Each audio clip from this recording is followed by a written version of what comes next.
Here today I'm going to be talking about Broadchurch Season 1. This is going to be an explanation of what happened throughout the first season, kind of like a review or a recap, especially if you haven't moved on to the second or third season and you just want to remember what happened in the first season. I'm going to do everything character by character. I'm going to probably jump around a lot, so bear with me. I'm going to try to make this as short as possible. Hopefully you guys could subscribe and definitely leave a like. I would totally appreciate that, especially if you're new to my channel. And feel free to let me know if there's any other show that I should review or even a movie, because I enjoy movies and shows so much. So let's get to it. The whole premise of the first season is to determine who killed Danny Latimer. He's an 11-year-old boy who went missing overnight in this small town of Broadchurch. His body was left on the bottom of the cliff at a beach. It was staged to look like a suicide, but in reality, the detectives and all figured out that Danny's body was left there after he's been strangled. The two main characters are the detectives on this case. We have Alec Hardy. He is a hard-headed man. He likes to get things done quick. He's pretty rude on the outside, but he has a kind heart on the inside. We learn that as we go on throughout the season. On the other hand, we have Ellie Miller, who's basically technically his subordinate because he's the boss. Like, I'm talking about Hardy. Ellie Miller is from town. She's super nice, wonderful. She really cares about people and knows everyone. She's very empathetic, I would say. And by the way, Alec Hardy came from out of town. He was working on this previous case called the Sandbrook case, which he failed to bring in a suspect, and the case was closed while being unsolved because it turns out that he had substantial evidence to bring the suspect in. But what happened was that his wife had an affair, and she was also another detective on the case. While she had an affair with like a partner or some coworker of hers, she left the evidence in her police car and it got broken into and stolen. And Alec Hardy took all the blame for it, so everyone's been giving him so much shit ever since, especially because he's working on this brand new case about a murder when he wasn't even able to close out the prior case. Really, so yeah, there's a lot going on for Alec Hardy. Along with that, he is very unhealthy right now. He has a condition that's really affecting him. It's when your heart is like either beating too fast or too slow. I don't remember what it's called. But yeah, if Alec Hardy's superiors find out, he would be taken off the case and there would be a high chance of not solving this mystery murder. Throughout the whole show, there's a bunch of people that are potential suspects. A lot of characters really connect together, and that's what I find really interesting about the show.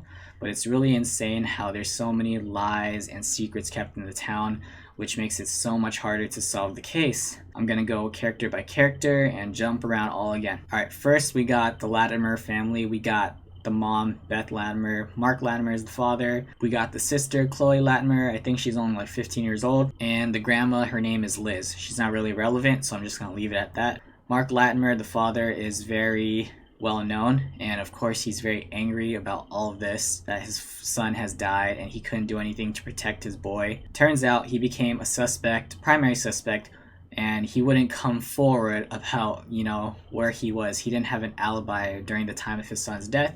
Turns out he was having an affair with Becca Fisher, the owner of this hotel, and they were still having this type of affair until after the murder when Becca broke it off with Mark. So now that he lost his son, he also basically tarnished his relationship with his wife, who is also pregnant. Yes, Beth Latimer is pregnant. She found out that Mark cheated. She had struggles deciding if she wanted to keep the baby or not, but they end up keeping it, okay? And her name will be Lizzie, so that's cool. After Mark basically confessed to having an affair and everything, turns out he wasn't the killer. We move on. Beth is just broken throughout this whole season, as should be, because she's a mother who lost a child. She hates all the attention that she's getting, so it really sucks that the family is being put on a spotlight, especially because it's a small town where not a lot of murders or anything bad really happens. As for the daughter, the only suspicious thing about her is that she's dating like a 17-year-old when she's only 15. So I guess the legal age in Britain or wherever they are in Broadchurch is 16. The only suspicion there was for the boyfriend is that he could potentially be the killer, but turns out he wasn't. He wasn't even relevant on the show, which is insane. The only thing he did was give like helpful information to clear one person off, and I'll get to that person next. We're talking about Nigel Carter. He's a plumber who works for Mark. Basically, Mark and Nigel are best buddies. Nigel became a suspect at one point for two reasons. One, because he didn't have a really good alibi. Turns out him and Danny used to be close because they would go poach chickens or something together, and Chloe's boyfriend Dean would be on it sometimes, as in he would hang out with them and go hunting, and that basically cleared Nigel's alibi. But the main reason why Nigel Carter was also someone that was suspicious is because this woman, her name is Susan Wright. Turns out she believed that she saw someone put Danny's body onto the beach and believed that it would be Nigel Carter. Turns out Nigel Carter is her actual son, and he doesn't even know that because he was given up for adoption when he was just a baby. Susan has been super suspicious throughout the series because she freaking had Danny's skateboard locked in her closet, and the reason she did that is because I guess she wanted to return the skateboard for some reason, but at the same time I think she was just covering for Nigel, her own son, even though he didn't even know that they were related whatsoever. She kept it a secret because it turns out that in her past she had a husband who was sexually abusing her daughters. She had 2 daughters and even killed one of the daughters. I don't know what happened to the other one, but basically he went to prison and he committed suicide. So Susan believed that Nigel carried his father's genes or legacies or whatever and became a killer himself, and that's what Susan thought. She saw the worst in Nigel, and that's so shitty, but that was their relationship. Technically they don't even have a relationship. The only relationship she has is with her dog, and at one point Nigel kidnapped the dog. Whatever, he hates his mom basically and doesn't really acknowledge her, and then she kind of leaves, and nothing else is really important about her except that she gave the Danny skateboard to Tom, which is Ellie Miller's son. Going more into Tom Miller, he's just an 11-year-old boy who used to be best friends with Danny. At one point, Danny basically slowly left him and he became really jealous because he thought Danny found a new friend, and then he kind of sent him texts and stuff over the computer or whatever, saying like he hopes Danny dies and stuff because he's hella jealous.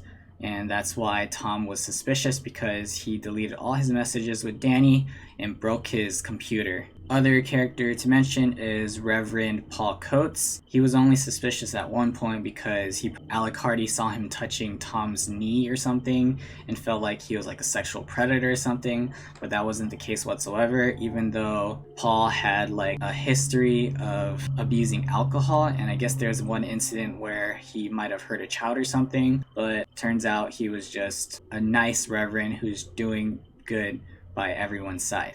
We have a man named Jack Marshall. He worked at the store that Danny also worked at. I guess he was the owner. I'm talking about Jack. Danny and Jack were kind of close, I would say. Jack was also like some type of Boy Scouts instructor, I believe. But he grew a lot of suspicion because it turned out that he had a dark past as well, where there was like a sexual assault case of a minor. It was later explained that Jack had married a young girl, and they even had a child together. They were in love, actually. What happened was they had a son, and the son died in a car accident, and then him and his wife separated. And ever since, he moved to Broadchurch all alone, and he's been really close to all these boys because it reminds him of the son that he doesn't have anymore, including Danny. And yeah, everyone treated Jack as like a bad guy, and it was some sort of witch hunt occurred, and it caused Jack to commit suicide, and that was super sad. Briefly talking about Maggie Radcliffe and Ollie Stevens, they both work for like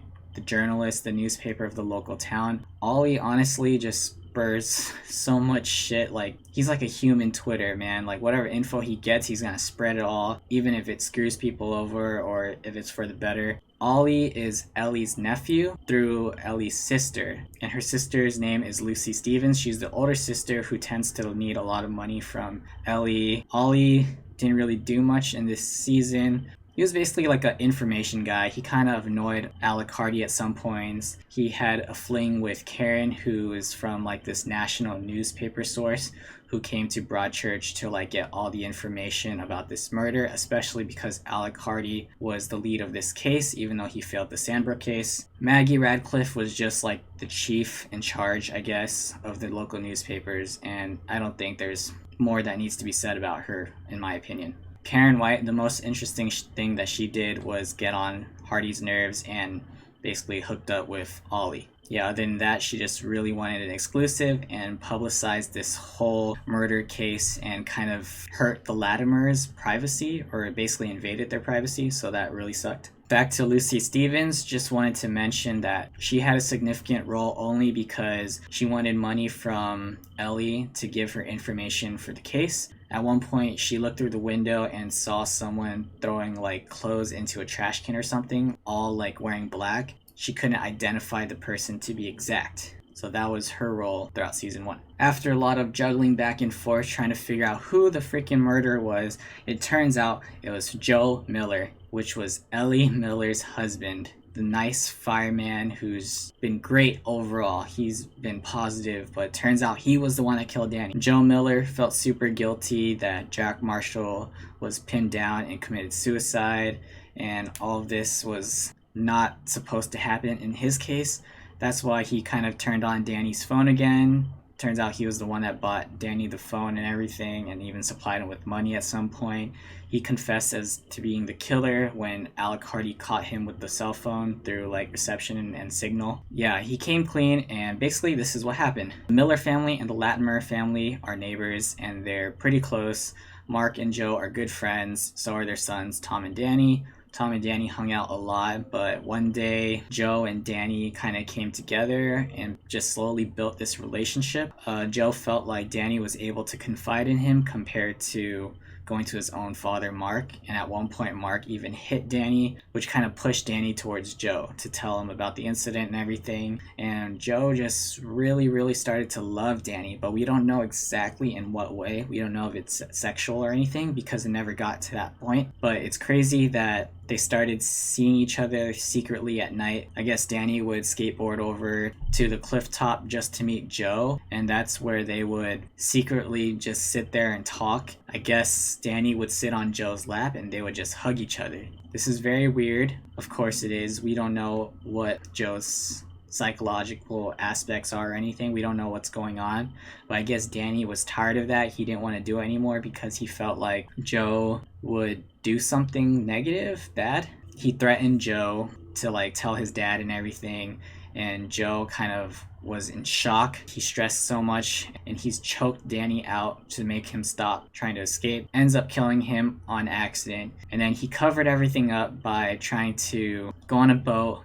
offshore. He couldn't figure out what to do with the body, so I guess he laid the body down on the beach, laid the skateboard down next to the body too. And I guess at that point, that's where we go back to Susan, who actually saw Joe instead of Nigel. They're both bald, which made it confusing for her. I could see why. And yeah, so it's evident that Joe killed Danny, and he ended up getting arrested. The whole town went crazy. Beth Latimer really hates Ellie because she feels like you can't be that dumb to not know that it was your own husband.